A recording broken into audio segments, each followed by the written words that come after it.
Today we're putting some points back on our driver's license as we look at the fifth element.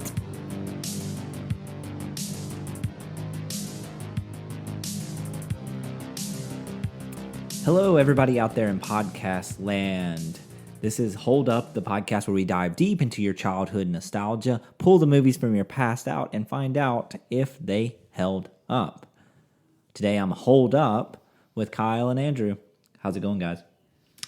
Energy is somewhat on a non-existent plane, so I'm going to have to rely on you to carry me through it today, both of you. Okay. So you don't get anything in this world, buddy. You got to pull yourself up by your bootstraps and get it done. Otherwise, I'm going to sit here and be stubborn. It's people like you that make this country worse, you communist bastard. Isn't that fun? So, Kyle, what dog energy level are you sitting at today? You know, like in the middle of the night when your dog like comes up to you in bed and you're trying to sleep and all of a sudden you just feel hot stink breath and you hear the... and then it gets the snot in your ear. That's the energy. Like, it's better. I don't think I've ever experienced No, you never had the dog snot in your ear? No, God. Lucky man. Yeah. Lucky man. Speaking of dog snot, we're looking at the fifth element. Kyle, this one's for you, man. This is your baby right here. This is one of my favorite movies from my childhood. What can you tell us? Lead the way. This is your baby. This is one that I remember getting as a VHS, and I believe we watched this as a family, or at least I know my mother watched it, and she thought it was funny. I also watched it with my aunt a couple of times, my aunt being the giant movie lover, and it's just a funny movie. I wouldn't classify it as anything remotely serious. It has a very... Well, let's just get this out of the way. It's a very French movie. There's a lot of French things happening in this movie. It's made by French people. Thank you, Andrew. Great accent. Very good. Not even saying a word, just vowels. That's how Disney does French. French Disney accents. would know. Yeah. Would they? I actually have a childhood memory from this movie. I never saw it. Never saw it until recently, all the way through anyway. This was one that my mom liked, and it would always come on TNT. Always. We would turn on TNT. There's the fifth element. Mom's going to watch it. Yeah. And then we move on. So I just always remember certain parts of it. I remember mainly the taxi scene. I remember the aliens, the bad aliens, I should say. I should specify, yes. Yeah. Never saw the beginning, which I think that's Sid Haig in it, isn't it? I believe so. Yeah, well, we'll get to that. But there's a lot of different influences happening, especially in the beginning of this movie. As a kid, did you feel like this was a really cool movie? Yeah. I was like, this is cool as shit. They have flying cars. That's fucking awesome. Specifically, the weapons that he gave to the aliens and didn't tell them about the red button. I was like, that's fucking sick. That's so cool. Yeah. It's in your arm, and your arm is it. Yeah, it was so imaginative. As a kid, I remember, like I said, I never watched it all the way through, but I would stare at the TV when it came on. Yeah. Because what kid doesn't love aliens and big guns and crazy worlds with flying cars? This is around the time that I had been introduced to a part of Blade Runner, and I didn't understand anything in that movie. If you've ever seen Blade Runner, you know that's some pretty heady shit That's going tough on. for a kid to take in. Wrap around. It's a little dark. It's just a little very dark. Too brooding. Very brooding, and there's action, but it's done well, but not to the taste of a child. I don't think this is supposed to be towards a child, but it has It's a a very little more whimsical. And it has the action in it is very funky. It's funny. It's very 90s. It's very 90s. It's like very 90s. I really enjoyed like the set design as a kid. I didn't know that what I was looking at was you're just in that world, but like the set design, even the CGI they did is still definitely not. It's aged, but it still holds up. It definitely. Yeah. We might have watched a remastered version, but like it still looked pretty damn good. I would say it's on scale with Alien, Blade Runner. Well, maybe not Blade Runner, but like Alien, like especially Aliens. Yes, very much in that kind of. Like, might be better in some aspects. Honestly, I would say, and I would definitely say like the one part that stood out to me was the space opera, because as a kid I didn't appreciate views when I was a child. I just wanted to go have fun and do shit, but when they open that up and it's just a planet behind them, and it's just the way that they've set themselves up so that you just see the window is the planet and everything below it is just like the darkness of space, and to see this person come out and start singing. I don't remember what opera that's from. It's from a well-known opera, and then they just launch into that. We'll talk about that later. Yeah. But Andrew, your childhood of Fifth Element, what do you remember? Non-existent. Honestly, I don't remember. When you had mentioned this last week, I was like, oh, Fifth Element, and I looked it up. I was like, oh, okay. Bruce Willis, Gary Oldman, Nothing. Yeah. Honestly, I went into this fresh. I went into this not having any expectations, and it's kind of fun that one. Yeah, that's a good viewing experience Yeah. when you can go in with no expectations, probably low expectations, because every 90s movie, I feel like we go in with low expectations. After what we just witnessed, we won't tell you because obviously. But Yeah. well, that was rough. We've had some rough ones. Bruce Willis has definitely had a few bad movies, but Gary Oldman is usually not bad in anything he does, if I'm being honest. He's pretty stellar with every role that he has. So I wouldn't say that I had low expectations. I wouldn't say they were sky high, but it was, What's the worst Bruce Willis movie? What do you think? Shit. Is it Disney's The Kid? Oh, The Kid was pretty bad, man. Yeah, That was pretty bad. No, I was reading through some stuff. I'm jumping ahead a little bit, but they had also inquired about Mel Gibson doing the lead role here. Willis was hesitant at the beginning because he had just been in 2 awful films, Hudson Hawk and Billy Bathgate. Don't think I ever saw them. Don't think I ever saw them either. And by don't think, I definitely didn't. Yeah. But he was hesitant to take this role because he was afraid it could have been a flop and he didn't want to further damage his reputation. I knew about the Mel Gibson thing, but that is super interesting. Yeah. I guess when you're A-list celebrity like that and you take a couple in the chin, you don't want to like spiral out of control. I would say Billy Bathgate and Hudson Hawk were probably dog shit movies, considering we've never really heard of them. The Kid's probably better than both of them combined. Oh God, we'll wait on that one. But Andrew, as your job on this show, Yeah, you want some factoids here? I want those big budget numbers. Those juicy digits. All right, let's see here. Released on May 9th, 1997 to a domestic opening of right around $17 million. Budget was $90 million. Ooh. Yes. Domestically, it grossed 63, internationally 200 million, and then worldwide 263 million. So it did pretty damn good. I think it was very popular over in France and Germany. And for the people listening too, it was released in the United States, but it is a French film. The costume designers, everyone that created for the art department, the director Luc Besson. Luc Besson. Besson, and he is obviously French. No. He did a very famous film before this. Are you familiar with what it is? No, I'm not. Leon the Professional. Oh, that was his. He wrote and directed yeah. that. This has a lot of tones of For that movie sure. in there. I think Especially- Leon's a little bit more, it's much darker. Very weird. But there are definitely some underlying themes and feelings throughout that. Yes, also some shots, the way things are shot, the lighting that's there. It's interesting that this is an American movie made by French people that appealed to a worldwide audience. What is another big thing that people love, especially in the United States, that is French made for Americans? Les Mis? You can fuck yourself. Cirque du Soleil. Cirque du Soleil. Oh, yeah. But it seemed like it did not hit home in the U.S. at the time. Which in the 90s, I know international films always have done okay in the U.S., but it wasn't like it was today. It wasn't like Pan's Labyrinth. It wasn't like... Because now you have Parasite winning yeah. awards. There were a lot of things that were released right around that time in 1997. I will say this. The movie that released that same month was The Lost World. I was about to say there we that go. happened the same exact There we Yeah. go. You're also dealing with Men in Black and Hercules at the time, like some heavy hitters. When was Titanic? Was that 99 or was that 97? That might have been 96. I don't think it ever happened. You don't think so? No. Yeah. I think it's a cover-up by the government. Fun little fact, it did very well in France, as you can imagine. It set box office records that were previously held by Independence Day the year before. Yeah. It beat that. So I read a fact too that it said it was the most expensive at the time European-made film. That makes sense. I mean, there's a lot of practical effects going on in this movie as well. Like all those aliens that you see in there are real. That's animatronic, and you can tell because it didn't hold up. What were the hired hand aliens? What were those things called? I'm not even gonna. Those were elaborate costumes, weren't they? Very elaborate. They're probably, I don't know, maybe paper mache. Wonder how maybe much some- each one of those cost and how many of those dudes were there. I don't know if you'd even quantify it like that. It'd be more like how many man hours did that take to make, and how much did That you have to too. pay the people to make it. Because But then like, you're putting money into those man hours. God, that had to have taken forever. a long time. Now, getting older, I have respect for these kind of movies because I've seen firsthand, just on a C-movie budget and it being on set for a month, seeing practical effects done for a zombie horror movie almost. That's insane. That's one thing. This would be a whole other level, especially in the 90s, especially French art.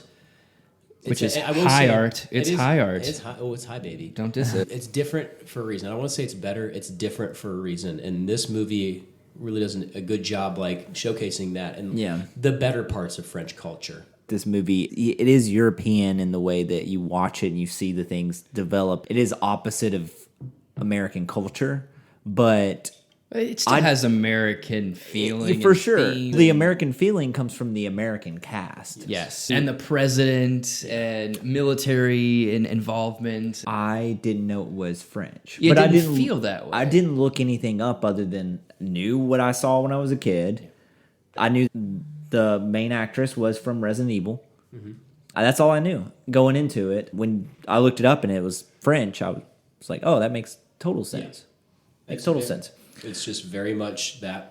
It had Gary Oldman in it, for God's sakes. Like, how French can you get? With a parted comb over. Yeah. All the way down the side of his face. Yeah, I can't imagine that getup he was wearing was comfortable whatsoever. I'm curious, where was the inspiration for the dialect that he took on? That was for sure. It was for sure Southern. His character's full name, Jean-Baptiste. Jean-Baptiste, something Zorg. Emmanuel Zorg. Yeah, Emmanuel Zorg. I know that he hated his performance, too.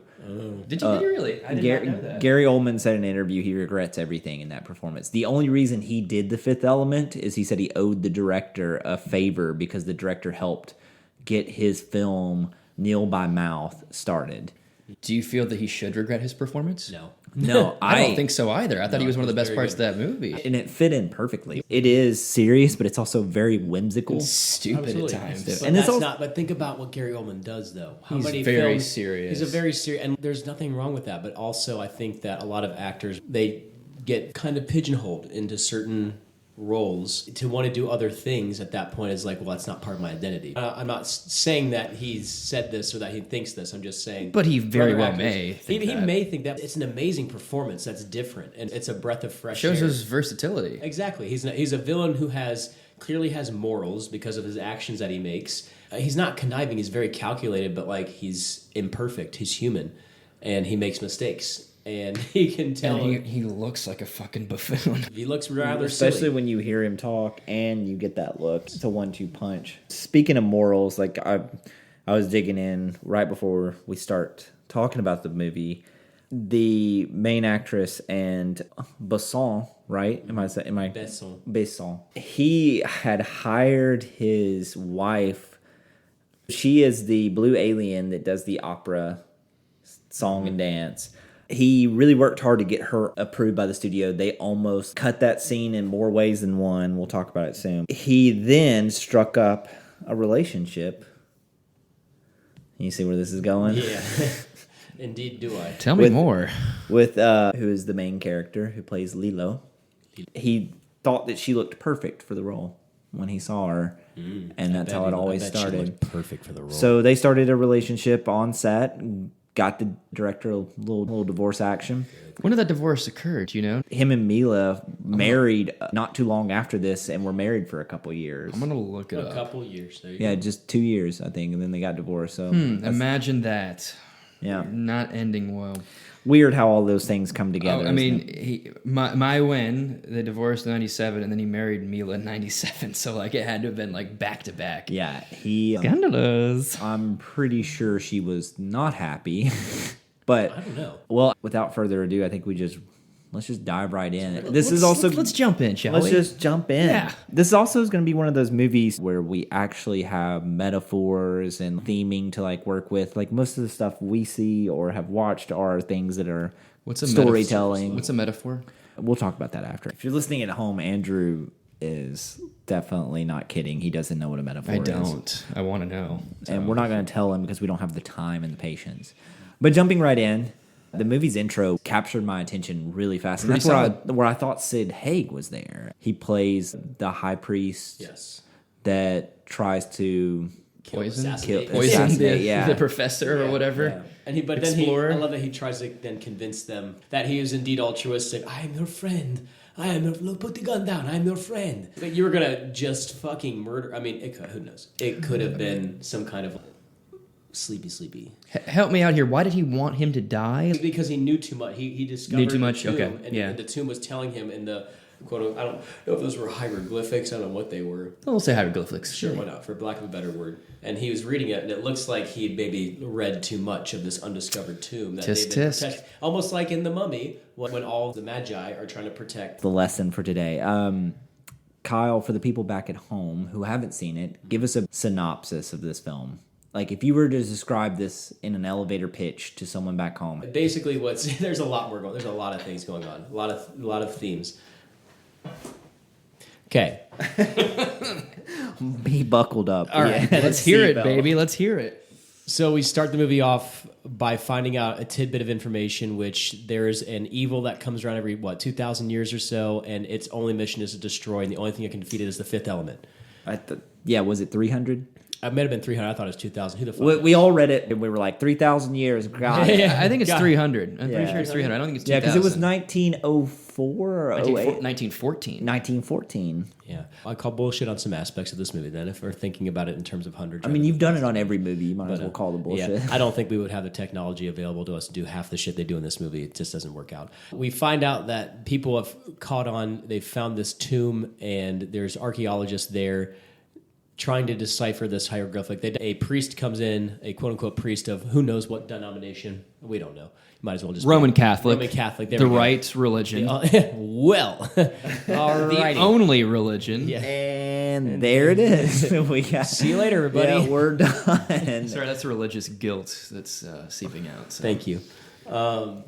They all meet up, and he says, "Oh, I think they know too much." He pulls out a vial of some clear liquid and pours it in some cups, and then he goes, "Oh, congratulations on your discovery. Here's a cup." I want to stop you there because the funniest part of that is the fact that he was about to drink it and then he was like, "Let's do a toast." Yeah. So he talks himself out of assassinating the But guy. no, he gets mad. He's like, "No, we can't drink water. We need alcohol or Yeah, something." it's And he like- pours it out. Which again, that's a pretty French thing to do. Just be patient. Just be patient. And that guy would have drank that water. He would be dead. And dead. movie over. But Credits, he was roll just- credits. or asleep. But okay, so I'm making this a little bit long. Aliens come in. Okay, they freak out the fuck everybody. Which you would freak the fuck out if aliens came in 1904.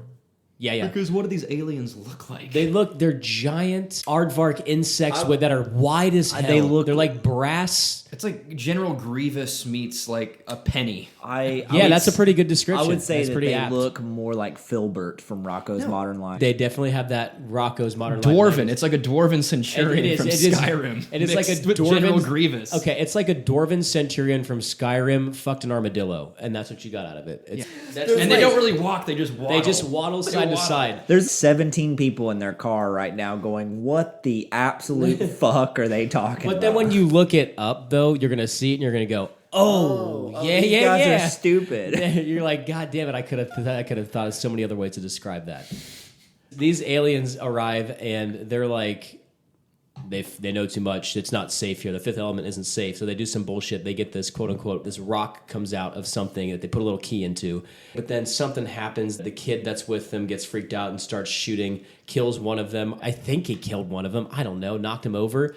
And he gets up, tries to make his way to this door that's closing, this giant waddling penny armadillo fucker, and he just can't quite get there. And he's like, no, you have to, here's the key. And he just gets his hand closed and smashed, and the guy grabs the key. We fast forward to later. 300 years later. I thought it was 2000. It seems like it would make more sense to me if it was 2000. Luc Besson. French people can't count. Clearly. Un, deux, trois. We're there in the future. We open up, I believe, correct me if I'm wrong, to a giant black hole-looking thing, or do we open up to Bruce Willis? Yeah, I think we get the black hole where That's what I they're. thought. The scientists are in the spaceship. They're in like some kind of futuristic battle cruiser of some kind. Speaking with the president. With the president, so it's a military force, and they're surrounding this planet that looks like it's almost like a dying sun or something. It's the evil force, isn't it? The evil forest. Force. I thought you were saying forest. I don't know if there's a forest, Chase. I'm not sure. And I was waiting for not in the year 2200. No, definitely not then. That's green space doesn't exist at that point. We lit the last tree on fire as a joke. We're doing that now. Yeah. The military's there talking to the president. What's he doing, president? It's getting bigger. What should we do? Let's fire weapons at it. I don't know. Okay, I don't want to stop your summary, but the president, did you notice him? Did you recognize him? He was a former basketball player. No. Yeah, he was. I mean, he might have been, but that's not what I'm getting. Okay, think of that face. Think of those eyes. Mm-hmm. What other movie is he in? He was in The Dark Knight. Yeah, he was one of the gangsters. He threw. No, spoiler alert. He throws out the bomb switch and he goes, "We're all gonna." That's what he was. The inmate. Yeah, the prison guy who stepped up. But this is like great role. What a role to have. Seriously, that's fucking awesome. Back to your summary. I just wanted to point that out before we forgot. Yeah, no, because I had seen that and I was like, "That's right." He looks very recognizable. He's 6'5", former NBA player, so he's kind of intimidating. But he plays a president who's very hands off, but also emotional. Yeah, and like. I trust my generals. I don't really give a shit. They make the decision to fire their weapons on the planet, and it sucks them up like a black hole, and it gets bigger. They fire more. The general goes to one of the people on the bridge, and he goes, "Well, what do we have bigger than 207?" He's like, "Nothing, sir." Isn't that cute? So they don't have anything bigger to fire. It just decides to consume them, and it blows them up. And then we get a little fiery head that comes out of the flame. Very artistic choice that, I think there's a lot of like overtones. They're trying to set up the fact that this is the evil force that they've been mentioning comes back every 300 years. Exactly. They beat you over the head with that. Like a lot. Yeah. There's not a lot of guesswork in this movie, which is appreciative, and it's why also as a child I gravitated to it. I took it as that was the symbolism for death. Yes, because the skull coming out in the fire after the explosion happened, I thought was to the audience way. None of this movie's realistic. Spoiler alert to that one, but like it's definitely something that made it more artistic, and I understood as a kid like, oh, this is bad now. Yeah, this is not good. The dumb waddling aliens, the one that lost his hand, and his whole clan of groups are like, we're coming to help out because it seems as though that time of year. The force is back. And then you just get shot down immediately by the evil aliens and just crash land. Yes, and then we get to the point where I think they pepper in Bruce Willis's introduction somewhere in there. He's a taxi driver. Yeah, bad, very bad. He only has 13 points left on his license or something. Yeah, he had 5. It was 5. Like how many points do they give you? Like 500? Let's hope so. Because damn, that's a lot.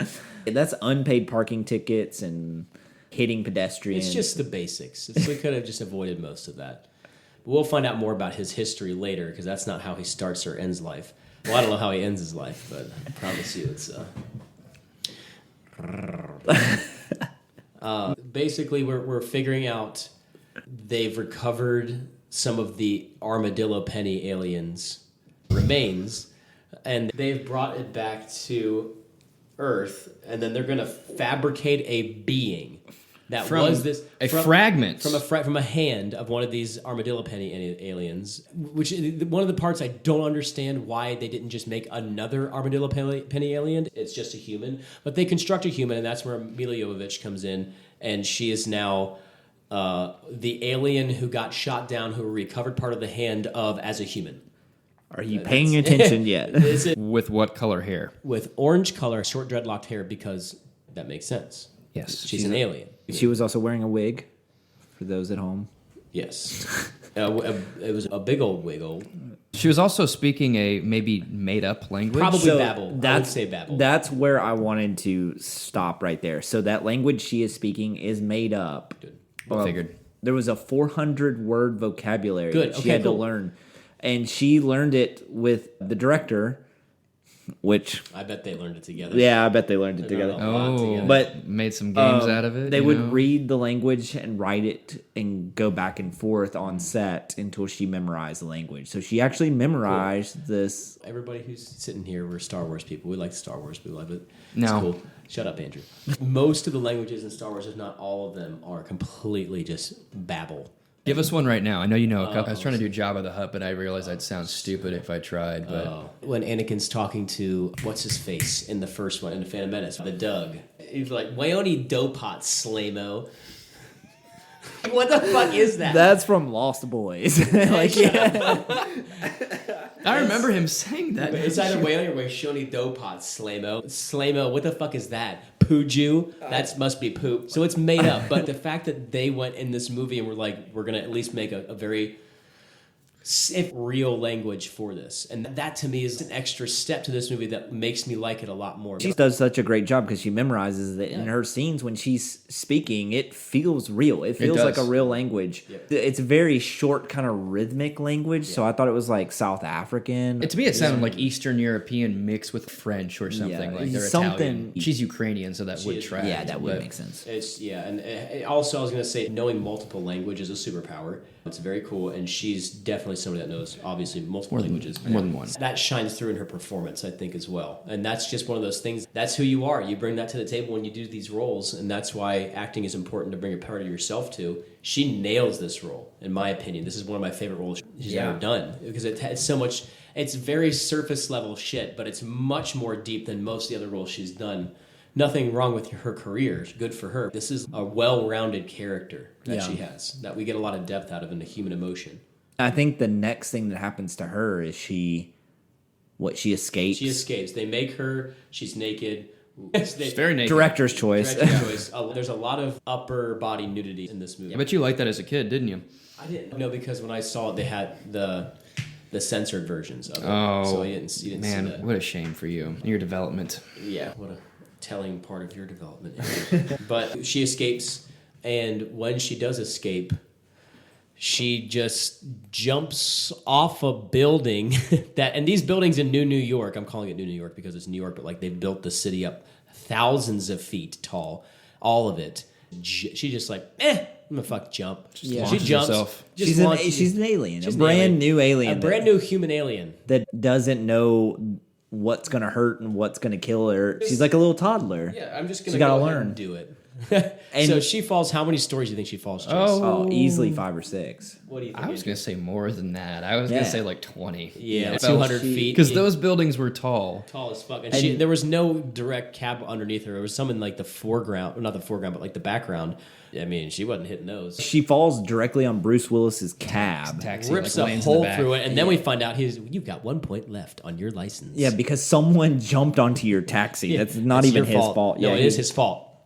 But and I do want to take a brief sec because I want to move us right along here. We talk about the New York setting. They brought in a comic book illustrator to make these sets and design them. And they used a combination of practical effects, CGI, and scale modeling. Wow. So they used everything. Like how Star Wars used everything. And I remember me and Andrew were watching it. We were like, holy shit, this looks incredible. This is from 1997. It looks better than a lot of movies. And I'm not going to Even hark on the nowadays. one company that I've been shitting on for a long time. I'm not going to do it.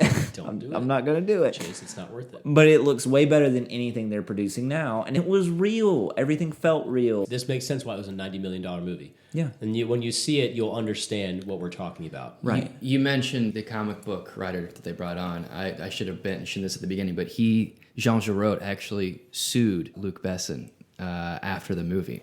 It was for 13.1 million euros for unfair competition, 9 million euros in damages and interest, and other stuff in regards to plagiarism. But it was dropped because those allegations were made after he was hired by him. Always got to be angry about something. Someone's got to get some money somewhere. Bruce Willis, Mila are together now. What happens next, Kyle? So then these priests, one of whom is played by, is it Ian Holm? You know what movie he's in, Andrew? Probably. Is he in a Star Wars? He's in a lot. He might be in a Star. I doubt it, but he might be. I wouldn't surprise me. I think it's one of the only Oscar-nominated horror movies of all time. I should know this. I feel like I should you know who this is. He's in a very famous sci-fi movie. We haven't watched yet, but we will be watching. Do you know who he is, right? Yes, that's what I'm saying. Bilbo. Yes. Bilbo Baggins. That's him. He is. Yes, that's him. I did not recognize. I just looked it up. And that's not even the one I'm talking about. What's the one you're talking about? Older than that.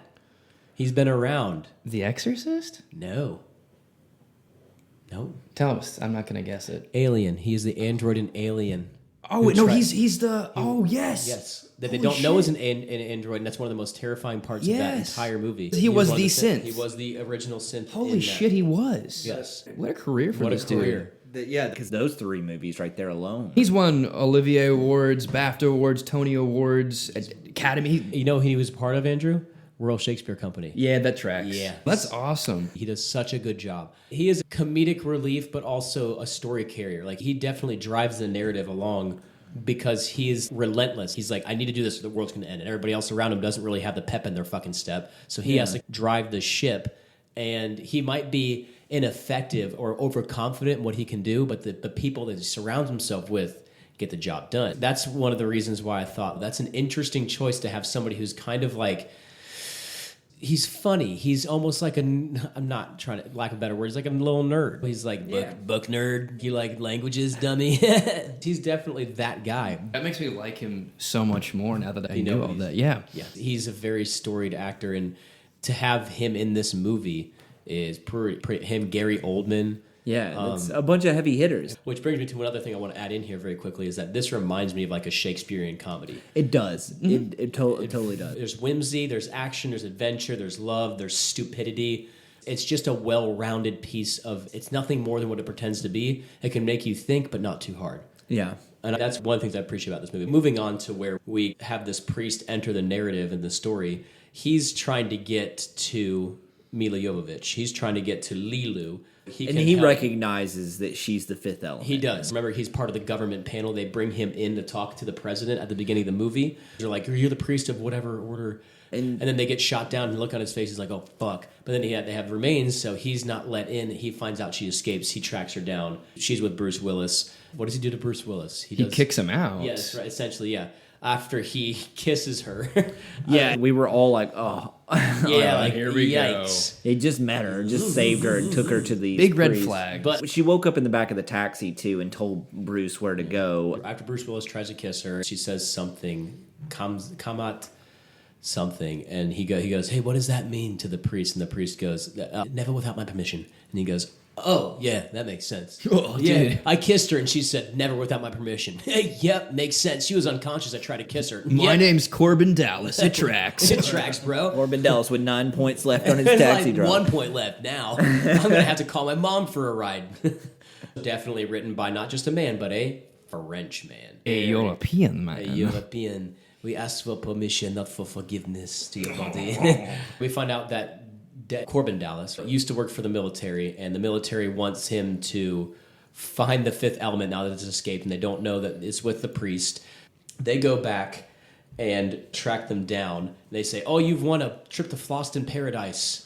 And his mom's calling him like, why didn't you invite me to Floston Paradise with you? I could. Which is, me and Andrew were like, his mom sounds like she's 23. I pushed you out, and this is the best you have for me, Corbin Dallas. Like, chill the fuck out. It's just a funny motherly figure to have. Again, very Shakespearean thing. Not even a scene character, just something funny. We get a little bit farther, and they're trying to get to Floston Paradise because that's where they're going to apparently meet somebody. I don't think we know that yet, but they're going to meet somebody at Floston Paradise. The priest tries to swap out. I don't know how he gets the information, but he gets his underling priest to go with Lilu to the booth to Floston Paradise, to this cruise, which we don't. We're like, oh, they're going on a little boat. Yeah, they didn't. No, probably not.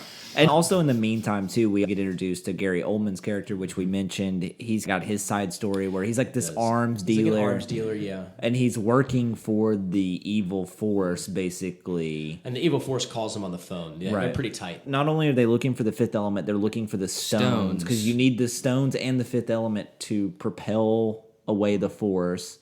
Basically, Gary Oldman's character's in search for the stones because they already have the fifth element. So they're like, oh, you can have the fifth element, but she's worthless without the stones. Yep. So you can see why Gary Oldman was like, I don't like this. Because he's part of the plot, but he's very just, we need this. We need you to do this. Yeah, he's basically a henchman. Exactly. But like he's a very well-acted henchman. And he's sending his underlings to try. Basically, they're just trying to get a hold of Lilu. And whoever has Lilu has the fifth element. But they don't really know that. They don't. The Zorg, Gary Oldman's character, doesn't necessarily know that. He just knows he's looking for stones.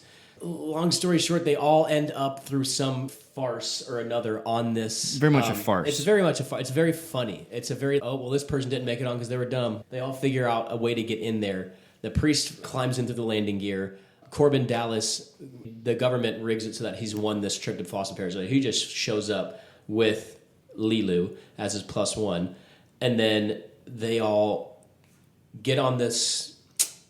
They get on like a shuttle, which I thought that was the cruise when I was a kid. I was like, that's a shitty cruise. It's just like in the little tin mouse box. It was like a plane. It was like a to plane. get to their cruise location. And I didn't know that they were going to location as a kid, and I was like, well, that sucks. So that when they got there, I was confused. They're not going to a ship. It is like an actual... It's a spaceship that looks like a cruise ship exactly. in a sense. I was like, oh, wow, that's pretty cool. So I guess they make trips between the planet's surface and up in the atmosphere. Long story short, they're all in this cruise ship, for lack of a better term, and we all kind of start seeing why they want certain things or who's meeting who. Lilu knows that she's meeting someone to get the stones. To get the stones so that she can keep them safe. We know that Gary Oldman's character's on his way as well to get the stones. We know the priest is going to get the stones, and we know that Corbin Dallas is there for Lilu because he's like, ow. He's basically her protector, but a horny protector. A horny protector. You also get like a little inkling of Lilu because he goes, I'm here to protect you. And she goes, no, I protect you. I'm the fifth element. And so then I think that's the first time we really see that she's definitely the fifth element, a living creature. And this is where the big opera songstress comes out and just absolutely tears it up, destroys our hearts, crushes good. her on-scene performance. And I would love to know if she actually sang that or not. Yeah, I would love to. I will tell you I'll this. I remember skimming through this and reading it. Whoever wrote that gave it to her or whoever was singing, and they laughed and said, these notes are humanly impossible. Yeah, no, some of the notes that she sings in there and the way that she sings it, like going up and down and up and down and up and down like that, and from a register that you wouldn't be able to sing as a soprano, is physically impossible. Yeah. There's no way you can ever do that. Right. That was said multiple times to the person that wrote the opera. So, yeah. She kills it. She fucking murders it, literally. And then gets murdered. And then does get indeed shot. I don't think they meant to shoot her. They were just shooting and she got shot. Essentially what happens is there's a miscommunication between Gary Oldman's character and the henchman. So he's a henchman and he has hired other henchmen who are now revolting on him to a certain degree because he doesn't want to pay them. And their henchmen money. He doesn't want to give them insurance. And we're not giving you health insurance. You can get Cobra. They were like, we wanted United or we're out. We want the shittiest or nothing. So it wasn't sung by Maya Wen. I didn't think so. It was Inva Mulakako. Let me see. I don't think Cock is in that. The operatic performance is amazing in and of itself with the planet in the background, and it's really beautiful. And they use the opera to crescendo the action, too. So it's building and building and building. And then that's when it felt like at the movie, all the paths verge together. Yep. And you have the henchman coming after Gary Oldman's character. You have the priest going after the stones and the fifth element being protected by Bruce Willis. Chris Tucker. Yeah, we glossed over Chris Tucker. God. One of the best parts of this entire movie. And Chris Tucker, for those that don't know, plays this very androgynous character who's this radio host that's there to talk to the contestant winner, Bruce Willis. And he goes a mile a minute, he just did 16 lines of blow. Exactly. If he wasn't on cocaine during this, then he deserves a bigger. He had to have been. He had to have been. The way that he was taught. He was just. I laughed out loud several times when I watched this. It's so funny. It is a very androgynous character, as I said, very sexual, hypersexual, and they wrote it for Prince. I was gonna say, was this based on Prince? This had to have been based on Prince. They didn't base it on Prince. They wanted it to. They wrote it for Prince. They wanted it to be him, and Prince couldn't do it. I'm sure he couldn't. Prince is great, one of the greatest musicians of all time, but the level of energy that Chris Tucker brought, You're saying you couldn't do it they didn't. I think he had a scheduling conflict or something. Thinking about Prince doing that instead of Chris Tucker doesn't make sense. That's his worked character, out. his aura, but it wouldn't have been as effective. Judging off the other comedy in this movie, this kind of really solidifies it as there's funny aspects in this. I will say I had a tough time understanding what Chris Tucker was saying half the time. I did as well. Part of it was we watched it together. The subtitles were off, and it was just hard to hear everything. And plus, he's yelling into a microphone, so you get the echo too on top of it. I was telling Kyle the funniest thing I heard about this movie. Bruce Willis looked at him right before they were about to roll and said, "You know this could ruin your career, right?" And Chris Tucker was like, it snapped him back into reality, and he was like, "Wait, what?" And it was like, and then right at that point, the director yelled "action," and Chris Tucker was like, "Well, I'm fucking in it now. Let's go." Okay. Commit, baby. Was this before Rush Hour? That's what I asked. I thought it was before. Rush Hour is 98. This 98. was before. Nice. This was before. Well, that's one of the best comedies of all. One of the best. One that we could review. Definitely one we'll get to. It would hold up, but the next scene we have is basically the explosion of the entire cruise ship at this point. There's some kind of weird, like, again, farcical nature to this, where it's like, I come in this door and I come out that door and I miss the people that I was looking for by just that much, or they look like a little different and I couldn't see them this time, and oh, darn it. Very Three Stooges. Very Three Stooges. And basically Zorg gets blown the fuck up because he's in the wrong place at the wrong time. He goes to look for the stones. The stones are gone. They have the stones and they're on the way back to Earth, and he planted a bomb and he turned the bomb off, but then the aliens that he fucked over, they planted a bomb on him, and he gets blown up, and he goes, "Oh, isn't that what he says, or did he say something else?" If I'm being honest, I don't remember. He said his death was funny. That is at the time, the most expensive indoor explosion in a film ever created, and probably after that, I would imagine, because after that, they probably started doing CGI. Yeah, that was a very expensive scene. This whole scene, this whole hallway scene from start of Chris Tucker, the opera, down to the explosion, almost got lost to time. Yeah. This film, as they were transporting it, the container that contained this scene, all the film reels, got knocked off the airplane and run over by a forklift. Well, that fucking blows. I bet they were great. They said that they had enough usable footage. I think it's primarily the opera scene that they almost lost, but think about The Fifth Element right now without that scene. Yeah, it wouldn't be as good. Yeah, I would not have liked it as much. And with the explosion of the actual set, you can't just go back and reshoot that shit. No. Again, this kind of brings us to why storytelling 20 years ago is different than now, because you can just green screen it. You can just go back and fix it in post. Yeah. What if you can't go fix it in post? I know it's nice. What if your film reel falls off of like a small Cessna and a forklift runs over it? A dinky ass little forklift. Driven by a guy named Paul, who may or may not have had some Sazeracs early in the afternoon. He absolutely did. He had a little rattler, and he got a little too spicy. A rattler? A rattler? Like I was thinking Bush Heavy or something. But. Bush Heavy. So we're back on Earth. Yeah. I guess so. This movie clips along. It's very easy to watch because there's always something happening. They're not in one place for too long. We're on Earth now. We go back to Egypt. The tomb. They went wherever that tomb was. Egypt. I think it was Egypt. Yeah. So they're back in Egypt. We have Corbin Dallas, Lilu, the priest, and what's his name? His Chris assistant Tucker's characters too. Chris Tucker. For some reason, yes, and the assistant. Sorry, there's 5 people now that are all together, and they have all the stones. They activate all the stones. But Lilu's not doing too good because she got all banged up in the... she got shot. She got shot. She got fucking shot in like the gut. During the action sequence on this ship, there was a lot going on. She was in the vent, wasn't she? And she was Die Hard. Yeah. She was Die Hard, which is funny because Bruce Willis was in this too. Yeah. I think it's pronounced Willis. Willis. Bruce Willis. That has to be said as such. So she is dying. She's received a mortal wound. She's not doing great. Then Corbin picks her up and goes, Lilu, I love you. Oh, I've loved you for all of this 48 hours I've known you. I never stopped once. I just want you to know that I love you and your love. Who knows what it's It's definitely the actions of a man who's talking out of his pants. Absolutely. Yes. Who has don't die. If you do die, it'll be okay. I'll figure it out. Right? I'll be over in 24 hours. I'll find another sexy lady to follow on my taxi. Yeah. It happens more often than you think. 9 points.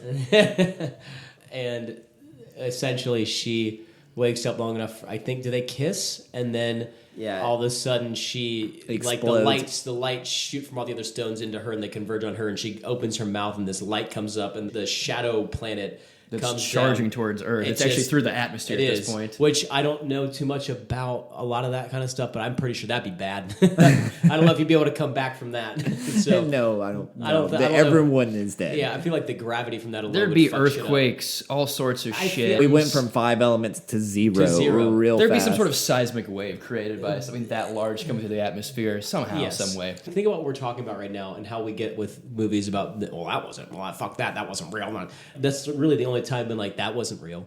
I didn't say bullshit. I didn't question it at all. No, I was like, yeah, this is happening. It works in that world because it's a different world, and they did a good enough job differentiating it from our world in the way that they designed this entire movie. So essentially, she looks up towards the heavens, light shoots out of her mouth, it goes to this temple, and it goes up into the shadow planet, and it just eviscerates well, and then too, it's, back to that point, it works for this world because they do a good job of establishing what this world is, and it's not frustrating. It's like, okay, that wouldn't happen, but that was fun. Batman and Robin just completely break the rules over and over and over and over again with nonsensical bullshit. It's absolute. Okay, I get it. It's a comic book movie. I should suspend disbelief, but it's not a comic book. Yeah, but I shouldn't have to suspend my disbelief to the point of zero. I'm trying to live in this world, and you couldn't live in that world. You can live in this one. Then we get a sex scene. Right at the very end. To end things. And a blue light. They're like, blue UV light. Where are Dallas and Lilo? I wouldn't go in there right now if they're having sex in this MRI machine. That's essentially what it is. And that's the end of it. That's the fifth element. And I don't know what I was expecting. Especially with the sex scene at the end. But I do remember the sex scene. I remember seeing that on TV when I was a kid. Yeah. I want to know what, Andrew, since you've never seen it, I want to know what your thoughts are on it as an adult. I went into it, like I said, I wasn't expecting much. I was expecting it actually to be a decent film just because of the people that were in it and just you look at it on like Rotten Tomatoes or whatever. Like it's solid. It was definitely stupid in ways, and I hated the damsel in distress theme, and some of that stuff was a little too cheesy, but for what it was fairly entertaining, in my opinion. I didn't get up from that couch like, well, that was a waste of fucking time. Like, it was solid. It was a good B+ movie. I don't have many negative things to say. And trust me, we've gotten up from the couch and said that's a fucking waste of time many times. There wasn't a waste of time. The thing that I would have liked the subtitles to have been correct. They were delayed, or they were actually. I think they were ahead of what they were. That's Amazon's fault. Yeah, that's Amazon's fault. I would like to actually go back and watch it so I can hear and figure out what the fuck Chris Tucker said. And there's plenty of other shit that I missed, but I liked it. I did. Kyle, I know this is one of your favorites. I think for me, I love the world building. I thought there was some pretty solid performances, even with the cast being crazy. Yeah. Like it was all over the place, and I do tend to love those. It created that Star Wars like kookiness, because people in general are kooky. You have all kinds of weird, different personalities out there, so it's not that far fetched to have weirdos in this movie, and it just worked with the environment. So I like that. I wish that it went a little deeper than it did. Because I know at the end of it, she's the fifth element. She represents love, right? The shadow planet is death. The fifth element is love. In order to defeat death, you must love. Right. He didn't love her. He lusted after her. But again, we're looking at this from a French man's point of view. Okay? If I did not love my woman physically, would I ever love her? And this is definitely not a feminist movie at all. Nope. In any way, shape, or form. Doesn't pass the Bechdel test. Not at all. It is a 90s made movie by a French man. So take that with what you will. Andrew mentioned the Bechdel test. Gretchen loves mentioning the Bechdel test. She does. Does it pass the Bechdel test? Let me pull it up. I have it here.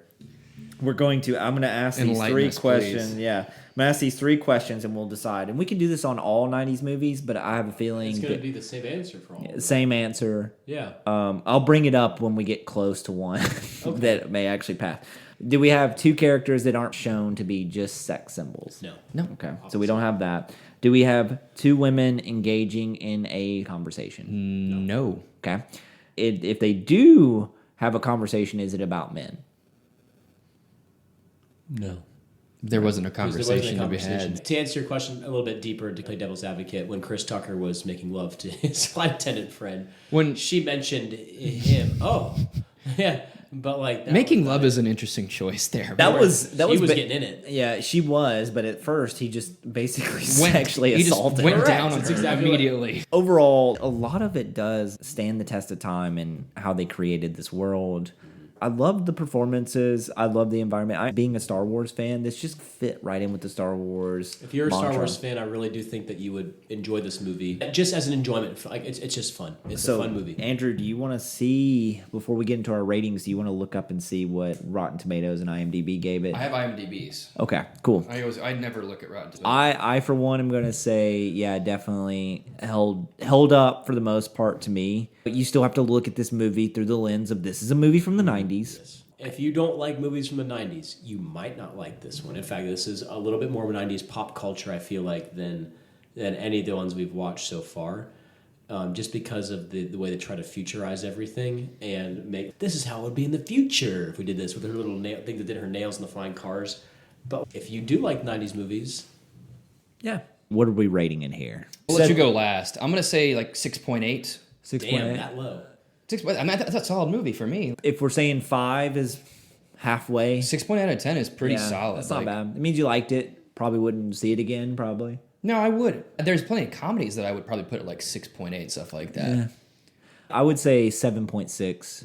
I thought it was really solid. I think my biggest detractor from it is you went a little deep and you had something good going and you didn't finish it off. When your main character is a female character, let's write her a little bit better. But that's, and even in that time, we got the one action scene from her where she beats everyone's ass, but then she gets hurt and she needs Bruce a male character to come through and save her life, even though she is the fifth element. She's an extraterrestrial being Right. that's smarter and can comprehend more than any human But- combined. Other than that, 7.6 for me. It flew by. It was over 2 hours, but I didn't feel any bit of it. No, it definitely did not. It did not drag on at all. What Would you give it? I'll give it like a 7.8, 7.9. Okay. Yeah. 7.85. I will say, if I were to watch this again and I would be able to catch all the dialogue and I wasn't high, it might be higher. But I was. all three of those things. I missed a lot. But I still don't enjoy. know. Maybe if you're not as high, it suffers a little bit. I feel like you need to have some stream of consciousness during this movie because it's definitely punching above its weight for what it is, I think. I was aware when you get to that level, sometimes you miss things. You just do. So what does IMDb say? 7.5. When I gave it a 7.6. I you love go. that. Oh, aren't you smart? I mean, I saw it beforehand. I still gave it a 6.8. So eat me. So to wrap this up, everyone, do we think The Fifth Element holds up? Yes. Holds up. There you have it. The Fifth Element holds up. When, as always, we just reached into your childhood nostalgia. We pulled out The Fifth Element from your memory bank, and we decided it does hold up. So we're going to put it back in your memory bank. We're not going to wipe it. We're going to keep it clean. Yeah. We'll let you stay. We'll let you hang on. Be safe having sex in MRI machines if that is your thing. Enjoy The Fifth Element if you haven't seen it. If you haven't seen it in a long time, we recommend you go back and watch it. We'll catch you next time.